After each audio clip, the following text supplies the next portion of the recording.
Après la plainte déposée par Évêque Mukuna contre le président honoré Joseph Kabila Kabange, plusieurs réactions fusent de partout. C'est le cas aujourd'hui pour vous, Tony Elo, qui est venu aussi donner son point de vue par rapport à ce scénario. Appelons-le bien un scénario parce que c'est de la bouche de Tony Elo. Bienvenue, monsieur Tony.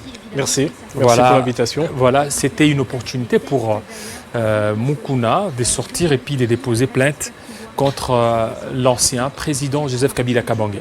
Vous savez, on a observé, comme vous d'ailleurs, comme journaliste, nous avons observé que depuis un certain nombre de temps, M. Mukuna et tant d'autres sont en train de s'illustrer dans une entreprise qui vise à démolir le FCC, mais surtout à ternir l'image du président Joseph Kabila.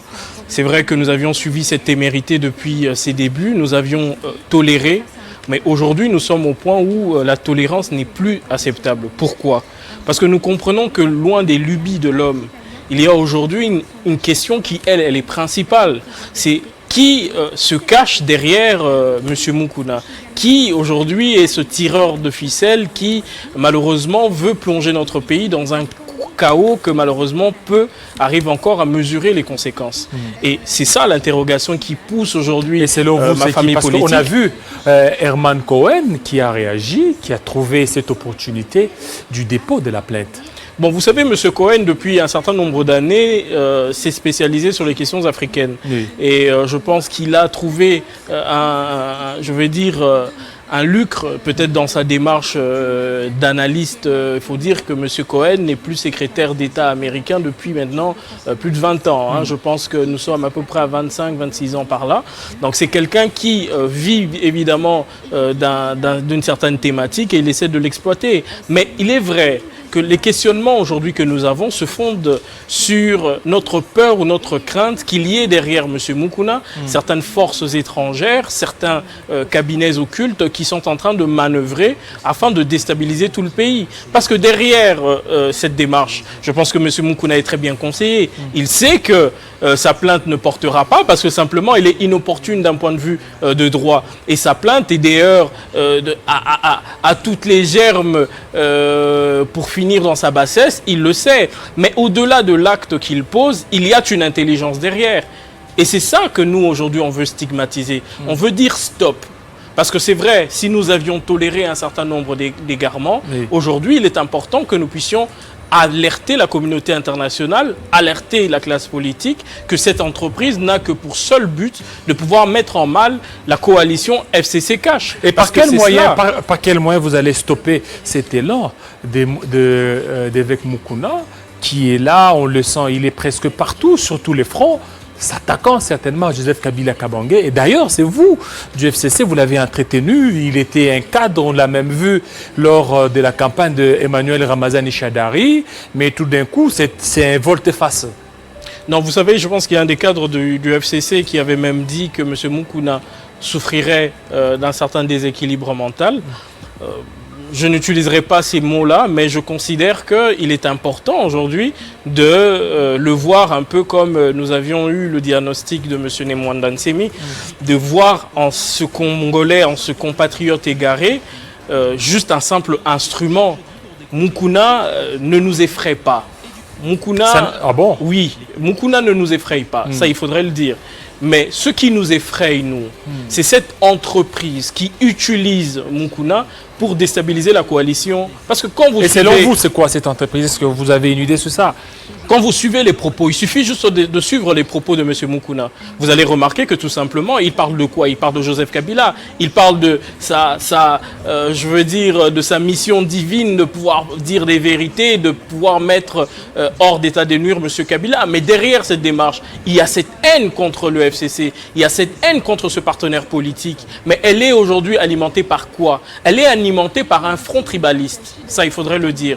M. Mukuna aujourd'hui veut, ou ceux qui l'utilisent sont en train aujourd'hui de jouer sur la fibre tribale. Ça, c'est le premier point de danger. Deuxième point de danger, lorsque vous suivez le discours de M. Mukuna, c'est là que vous sentez qu'il y a un objectif, c'est celui de déstabiliser le gouvernement, celui de déstabiliser nos institutions. Parce qu'aujourd'hui, quand il dit « nous devons aujourd'hui chasser le FCC », quand on dit chasser le FCC, mais remplacer le FCC par qui, par quoi? Le FCC a la majorité au niveau de l'Assemblée nationale, le FCC a la majorité au niveau du Sénat, le FCC détient la majorité des gouvernorats dans ce pays. Aujourd'hui, remplacer le FCC, c'est simplement vouloir se lancer dans l'inconnu, dans le chaos. Et effectivement, nous sommes en droit aujourd'hui de comprendre que M. Moukouna est en train de travailler pour ce chaos-là. Il n'aide pas le président de la République, et ça c'est le troisième point. Il travaille non pas seulement contre nous, mais il travaille également contre le président de la République. Parce qu'aujourd'hui, si on lui impute le FCC, comment va-t-il gérer la République? Lui ne détenant pas la majorité. Nous serons dans un cas où, si la coalition n'existe pas, nous serons dans un cas de cohabitation.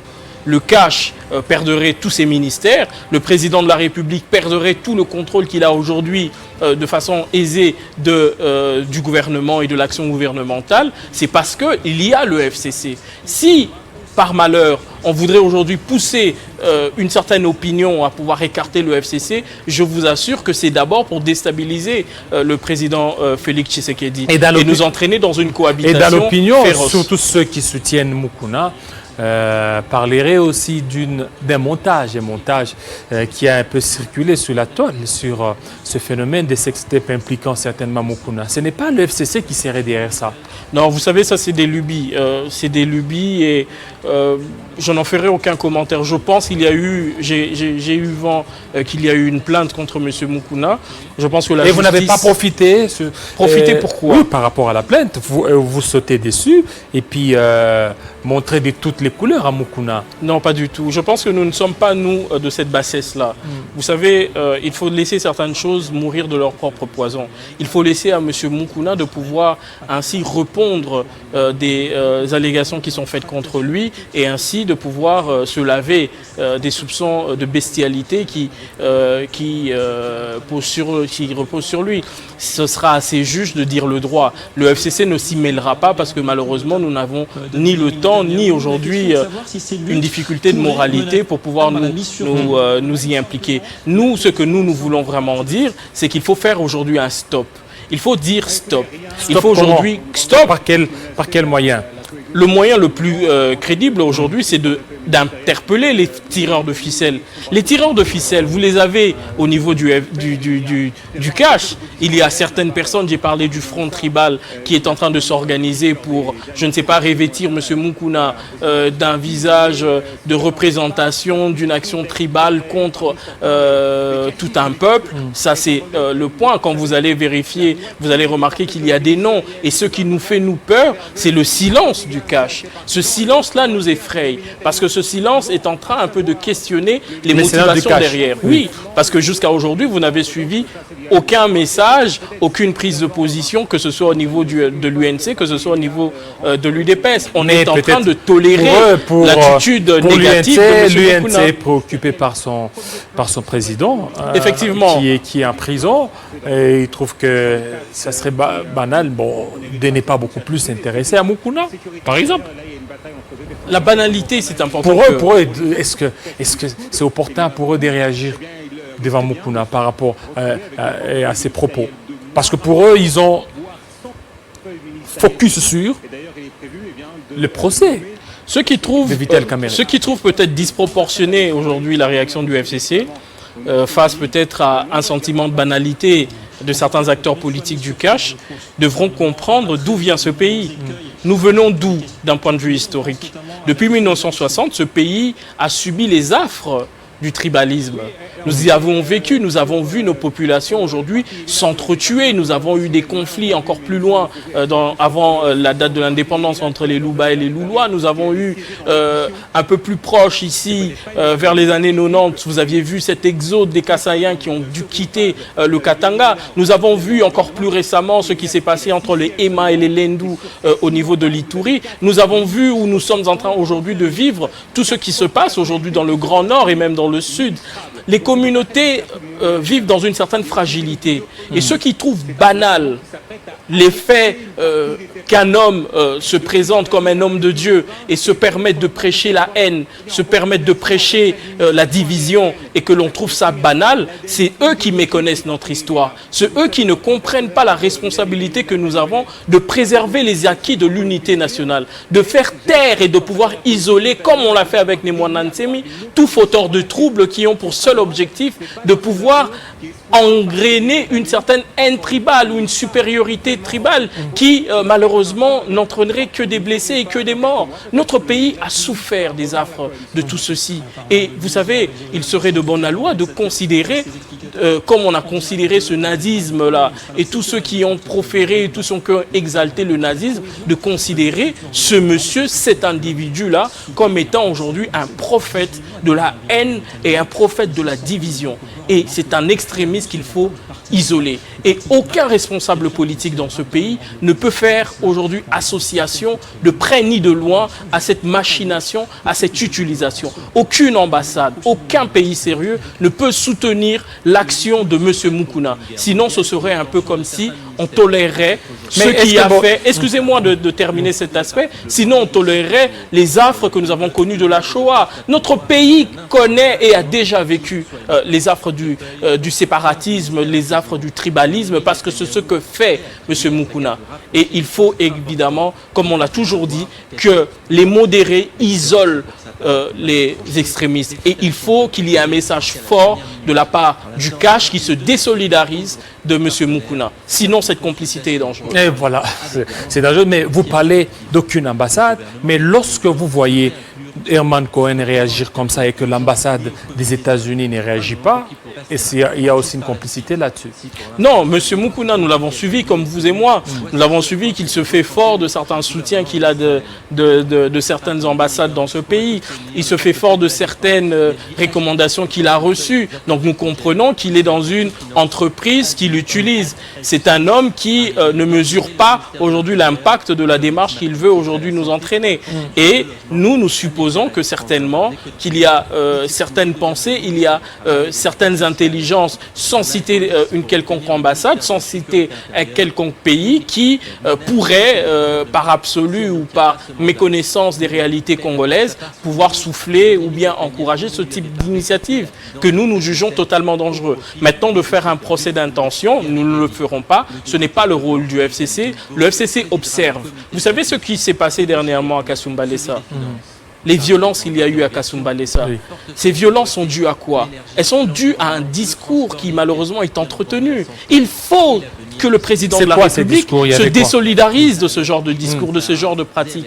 Nous voyons comment est-ce qu'il s'organise ce discours tribal. Je ne veux pas citer le nom d'une tribu, mais nous le sentons dans l'opinion. Nous sentons qu'il y a ce front tribal qui se constitue de certaines ONG, de certains leaders de ONG qui sont en train ainsi de pouvoir donner du vent, donner du volume à un discours qui serait celui de la liberté d'actes et même des actes criminels. Vous avez vu, j'ai parlé tout à l'heure de Kasumbalesa, comment des compatriotes se permettent de pouvoir remplacer l'État au nom de leur appartenance à une tribu, au nom de leur appartenance à un parti politique. Et cela frustre, et cela fait le lit de la riposte. Et lorsque cela malheureusement s'engagera, je vous assure que nous risquerons de manquer les moyens de contenir tout ceci. Voilà pourquoi nous disons, faisons attention, restons dans la modération, isolons les extrémistes et mettons hors d'état de nuire des personnalités comme celle-ci qui prêchent la violence. Tout ce que Mukuna est en train de faire, c'est de l'extrémisme. Non, c'est plus dangereux. Ce qu'il est en train de faire, c'est de la criminalité. Il est en train aujourd'hui de faire le lit à des discours qui sont xénophobes. Il est aujourd'hui en train d'inciter les Congolais à haïr le président Kabila, mais aussi d'haïr une certaine classe politique, tout le FCC, mais également on voit qu'il y a une visée tribale derrière. Et c'est ce que nous sommes en train aujourd'hui de selon vous, qu'est-ce qui serait beaucoup plus à la base de ce volte-face de la part de Mukuna? Hier, il disait Tobete la Kabila Maboko, en plein culte, hein? Et puis aujourd'hui, n'a retiré Maboko. C'est quoi? Bon, vous savez, la vacuité est une qualité aujourd'hui en politique, l'inconstance. Mais nous disons avec beaucoup de circonspection qu'il faudrait garder la bonne mesure. M. Mukuna est totalement libre des choix politiques qu'il fait. personne ne l'a retenu aujourd'hui de rester au FCC. Personne ne l'a enchaîné en tout cas. Il a pris sa liberté, il a décidé de rejoindre un camp politique, le camp du FCC Cash. Parce que pour soutenir le chef de l'État, le président Félix Tshisekedi, cela doit se faire dans le cadre de cette coalition au pouvoir. Et dès cet instant-là, il devait s'inscrire dans un discours de modération. Encore là, faudrait-il qu'il choisisse entre son travail de pasteur et celui de politique. Mais nous voyons qu'il utilise les deux pour simplement prendre le lead sur une entreprise bien déterminée. Nous l'identifions dans ce volet-là, de cette entreprise-là. Cette entreprise qui vise évidemment l'anéantissement et l'exaltation du tribalisme. Est-ce que ce n'est pas le fait de voir que le bateau FCC est en train de chavirer, voilà pourquoi il a sauté? Non, nullement. C'est par pur instinct opportuniste. Certainement qu'on lui a fait des promesses. Certainement qu'il s'est trouvé des filiations sanguines avec X ou Y. Et de par ce fait-là, il veut s'engager. Et vous regardez ceux qui le soutiennent, vous allez remarquer qu'il y a toute une Gestapo qui s'organise autour de lui avec l'objectif simplement de répression et d'engager un discours qui soit le plus violent possible. Qui sont derrière Mukuna aujourd'hui? Sa fameuse coordination. Qui aujourd'hui fait ces discours? Qui l'a accompagné déposer sa plainte dans les réseaux sociaux? Qui sont ceux qui sont aujourd'hui en train de soutenir voilà, qui sont ceux qui sont en train de soutenir sa démarche contre vents et marées lorsque l'opinion questionne sa moralité? Qui sont ceux qui sont en train aujourd'hui de le défendre quand une femme est aujourd'hui en train de l'accuser de viol? Qui sont ceux qui sont au nom de je ne sais pas quel principe de solidarité mesquine en train de le soutenir? C'est là où l'opinion regarde et l'opinion observe. Vous savez, le problème que nous avons, nous, dans notre pays, c'est que nous oublions notre histoire. Nous avons l'impression que nous sommes nés hier. Non, le Congo a une histoire. Le Congo a des dangers. Le Congo a des limites. Et il faudrait que chaque acteur politique qui est au pouvoir aujourd'hui et ceux qui l'étaient hier, nous puissions comprendre que pour maintenir la stabilité, il faut que nous n'oublions jamais ce par quoi nous avons traversé, les massacres, les souffrances, les difficultés de cohabitation qui sont réelles dans nos communautés et s'assurer qu'aucune communauté dans ce pays ne se donnerait le luxe de pouvoir créer un discours de supériorité qui entraînerait ainsi une résistance de la part des autres et entraînerait des violences. Et là, nous disons non. Est-ce qu'il n'y a pas d'hypocrisie entre vous, FCC Cash? Parce que un certain temps, on sent une certaine complaisance des part et d'autre. Lorsque c'est tel qui tient de tels discours, on ne voit pas l'autre pouvoir réagir et vice-versa. Il n'y a pas de cohésion ou bien c'est juste une cohésion des façades? Non, nullement. Vous savez, le FCC n'a jamais été dans la compromission. Nous défendons des valeurs. En tout cas, à chaque moment où l'unité nationale a été mise en péril, nous étions les premiers à dénoncer. Quand il s'agit aujourd'hui de questionner l'influence négative de Gédéon au Katanga, cela a été fait. Lorsqu'aujourd'hui la question de Nemwanden Semi s'était posée sur l'intégrité de nos populations, nous nous sommes levés et nous avions condamné. Aujourd'hui, nous condamnons avec la même ferveur le cas de Mukuna. Et nous interpellons la communauté internationale et nous interpellons la communauté nationale. Et nous allons plus loin. Parce que, vous savez, il y a toujours cette possibilité de troisième voie, cette possibilité de certains acteurs qui sont cachés. C'est vrai, le silence de notre allié nous fait mal, nous questionne, mais il y a également ceux qui peuvent, les ennemis de ce pays, qui sont dans d'autres machinations, qui sont dans la déstabilisation du pays, qui peuvent également... on a vu M. Francis Kalombo se faire l'avocat de M. Mukuna. Nous questionnons également ceux qui restent silencieux, mais surtout ceux qui envoient certains compatriotes aller sur la tribune, créer une autre diversion et ainsi entraîner le pays dans le chaos. Le chaos, je vous assure, il est facile aujourd'hui de pouvoir nous entraîner. On peut tous s'y entraîner, mais nous n'avons aucune certitude de pouvoir nous en sortir. Merci.